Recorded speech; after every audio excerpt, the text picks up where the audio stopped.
That alone, verse number 53. The primal energy implied in this is the seed from which everything here proliferates. Having understood that, without forgetting, to clear the mind deluded by Maya, meditation should continue. Commentary. Maya is described as Sad Asad Vilakshanam. In other words, it is both real and unreal. Maya is not a thing, it is a situation. Whenever there is an event, an experience, or a context that shows within it an enigmatic pull towards two opposites, it is an instance of Maya. For instance, when two people come together and feel attracted to each other, they experience something they have not had with anyone else. They find a tenderness, an easy flow between their minds, a mutual acceptance. Their hearts can communicate without words. At many levels of emotion, they feel a sense of union. They marvel at the wonder of this and think of it as a very special relationship that has never before occurred with the same beauty and joy. Then from somewhere a small spark of doubt arises. The one having the doubt wants to dismiss it immediately. This causes a flicker of panic. In his frantic haste to disown the doubt, he takes a step backwards. And this is noticed by his friend, his beloved. This brings a note of dissonance. Misunderstanding comes. Soon it grows into a dark cloud. A fog comes between them. As this increases, it makes both of them aware of the separation. They become very apprehensive. The very love that was the source of all joy, all the sense of wonder, now has a new quality. It chokes them. It makes each other's company unbearable. Yet there is still the fear of separation. They want to cling to each other at the same time. They want to push each other away. A terrible situation comes. Agony and pain suffuse every passing moment. At last, with all sincerity, they wish they had never met, that this would never have happened to them. The very word love becomes a synonym for defeat. At its worst, everything done before in love, in confidence, with a sense of sacredness, now looks very vulgar and profane. Memories to be cherished become haunting corpses of deceitful acts and treachery. If you bracket all this intrigue together, it is a simple situation with two sides, one of grace and beauty, warmth and joy, and the other full of darkness. Whenever an experience has such a duality, you can say it is subject to Maya. In your life you can find hundreds of such situations where with great love you move towards a certain value, and when you are about to possess it, you see 100 other possibilities drowning you in unanticipated problems. You cling to it, you cannot have it, and yet you cannot let it go. When such a duality comes, you become like a person possessed by an evil spirit. You don't know what you are saying or how to behave. You are at a crossroads, where turning one way is wrong and turning the other way is also wrong. We come to such crossroads in life again and again, and they are all situations of Maya. Narayana Guru asks where this comes from. Is it right to say this is only an illusion and there is no substance to it? No, you cannot say that. This is what you are living, and if you are living it, it has substance. It affects you. You cannot just dismiss it from your mind as being of no consequence. You must go back to the source. It is not far. It is right inside you, right where your consciousness originates. Looking inside yourself, you can see that from out of unconsciousness, like little bubbles of consciousness, awareness is coming to the surface. This awareness is the illumination of a name, a form, a meaning. It brings associated memories of the past, the present, and even the future. New dreams come, expectations come. You make designs in your mind to act. Soon you find you are in the thick of action. There is compulsion about it. You cannot put it off. You act. If you watch all this, it's like a fountain gushing up from a great depth with tremendous force. You cannot plug it or stop it. It's a continuous flow. Narayana Guru says, know this to be a Shakti, a force. When did it start? No one knows. Even before you were born, someone else was undergoing the same kind of thing. You yourself have come from that person or those people. Before you were born, what is now in you was lying in someone else as a seed. The desire of your father and your mother to come together caused your appearance. The intertwining actions of millennia are behind you. The history of ideas is within you. It's a continuous flow of great force, of which you are now a passing effect. This is what the Guru calls Adi Bijam, the first seed of all this causation, of this great energy. So what should you do to get rid of this kind of intellect, this kind of mind that brings you to this terrible situation of duality? In the previous verses we were told that everything finally resolves in the still voice of Om. At the tail end of Om there comes a silence. Om. It ends in silence. In that silence is everything, and yet nothing. Nothing is there because there are no names, no forms, no meanings, no situations, no events, no pluralities. Yet that which started out as Ah and progressed through Oo and culminated in it. Thus everything is there. When it begins at the level of Ah, that is the wakeful, transactional level, there are thousands of names, forms, events, and meanings. From this manifoldness, the word tapers down in an unbroken continuum, passing through the dream state and the deep sleep state to end in silence. The step before coming to the great silence is deep sleep. The man who is sitting here and talking to you was in deep sleep at 2 o'clock this morning. At that time, did he have the philosophy, the ideas he is now explaining? Certainly.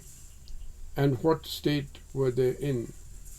At that time, their state was purely potential. Everything was hushed into a potent state, so that when he waked up, he was not newly creating all his words and ideas.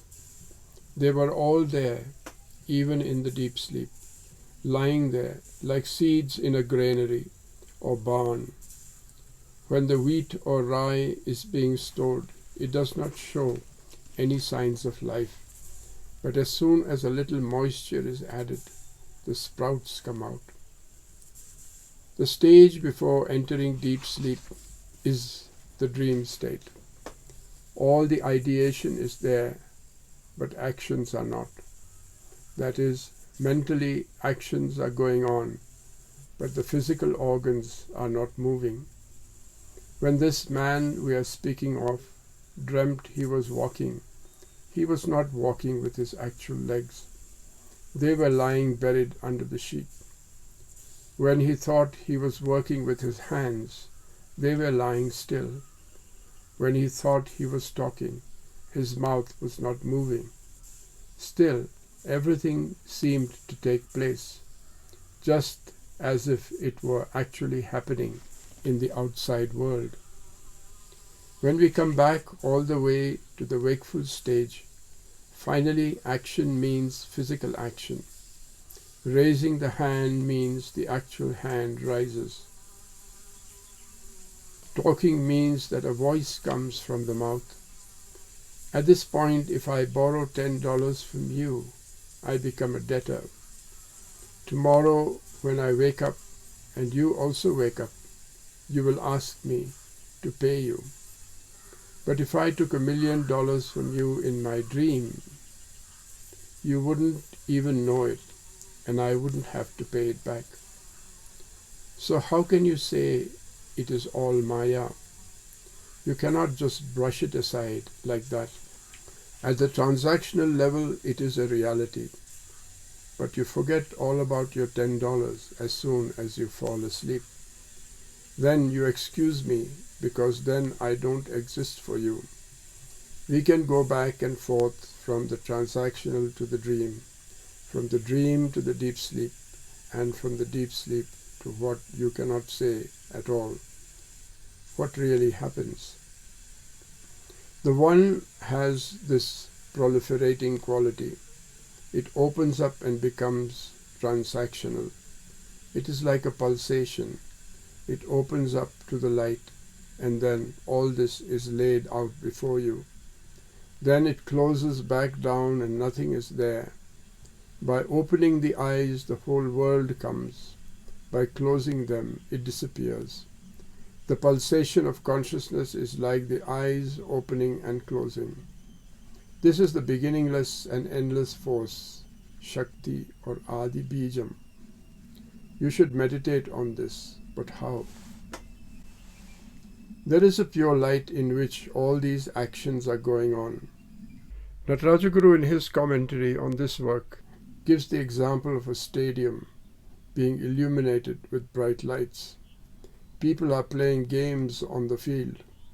The light is only illuminating the games, only looking on in a sense, but without it the games would not be visible. Like that, there is a consciousness that is illuminating everything. And within it there are so many games going on. We should be careful to take these aspects together, not separately. Even when I borrow $10 from you, I should also have the knowledge that this lender and I and the money all belong to one overriding whole. When the one manifests into the many, it brings qualities that are not known to be in it. It is this issue that troubles us. When it is all one, it has no fault in it. A piece of cloth cannot be just one because it has two sides. But if you can efface that element, it can be considered as one. When it is folded, it has many new features, up and down, before and after, inside and outside, big and small. All these pluralities come from one and the same thing. So, which is more real, oneness or manifoldness? Even this very comparison is wrong. The one reality shows all these possibilities. When the cloth is folded, you should treat it as folded. And when it is not folded, you should treat it as not folded. There is no point in saying that when it is folded, it is as if it is not folded. But you need to remember that it is the same as that which is unfolded, as that which has no qualities. To keep these two understandings together requires a dialectical method of looking, of critically seeing a thing with a unitive understanding, the one and the many at the same time. The original sound Om, including the entire continuum from the silence where you merge through the R where you transact are all seen as one organic whole. Then you are not surprised by the eventualities in life, as you are when you see only one side. When you stand on one side of a hill, it is physically impossible to place yourself on the other side also. But the knowledge that there is another side, and that the vision from another angle could be different, takes away from you the big fear, the big hatred, and the big confusion. Along the same line, if you know that a certain person under certain pressure will behave in a certain way, then you have no animosity towards them for their behavior. They are not inherently good or bad, yet the situation has become drastic. If you can ease the situation somehow at the transactional level, do so.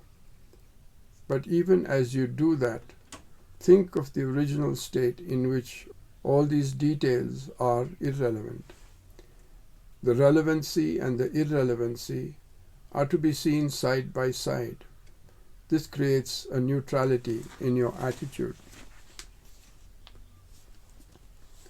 The other person may be quite mad. Usually the immediate impact of this is you also go mad. But you can remain sane and save the situation, rather than proliferating madness by reacting to it. There is enough madness there already. Why should you add your own to it? Usually we are drawn towards it. There is every temptation to join in the confusion. This is called Maya. The intellect which is likely to be drawn into a dualistic situation is called Maya, Mati Aruvan. We should take this as a special opportunity to meditate on the oneness out of which all these dualities arise. This cannot be done in a lukewarm manner. Contemplation must become the main current of life. It is a 24-hour business, requiring great dedication and sincerity. You also are living all your life as it comes, meeting all eventualities. This gives a new quality to life, an insight into things. It takes away the agony and helps you to have empathy with those who are not seeing it and thereby undergoing great pain. If we look at it properly, crime is a sickness. It is not a crime to fall sick. A sick person deserves sympathy. The problem is in seeing only one side of the coin, but you are seeing both sides. When people brought a prostitute before Jesus and asked if she should be stoned, he could see both sides. He said, "Let him throw the first stone who has not sinned." He saw the implications of the law of the country. He also took into account the plight of the poor woman and the animosity and wild nature of the people. And he could put the whole thing in a very simple way, with justice and fair play at the center. Ultimately, he brought compassion to prevail. Another classic example is The Bishop in Les Miserables by Victor Hugo. He always saw both sides. Such kind of insight is what is called here meditation, on that primal seed which proliferates as all this. When meditating on Om, we should go from our transactional world through our dreams into our deep sleep and beyond to the very source. From that we return and then repeat the process. Thus it becomes a continuous pulsation in our life. If the continuous pulsation is made meaningful, dualities will continue to be there, but you will have taken the edge off them. They won't make your heart bleed anymore.